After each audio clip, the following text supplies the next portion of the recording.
magandang araw, magandang gabi sa kanilang lahat. Ngayon sa araw nito at tinuturo naman natin dito sa ating special student kung paano ilagan at paano kukunin ang pamalo. Pag pinapalo kayo, paano nyo ilagan, paano nyo kunin, po tinuturo natin sa kanya. At sinasabayan na rin natin ng hand cupping para matuto na rin siya magpusas.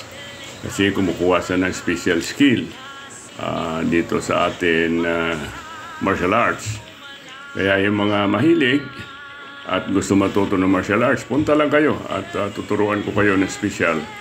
At ito naman, tuturo rin natin sa kanya ang pagdalawa ang kalaban, paano siya gumalaw na mabilis, paano niya ilagan ang mga umaatake sa kanya. Yun po yung basic yan na tinuturo natin sa kanya.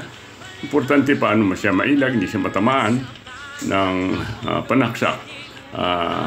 Yun po ang tinitrain natin sa kanya ngayon. Kaya yung mga mahilig, punta lang kayo at mag-enroll kayo sa atin special training. At pagkatapos meron tayong bowing.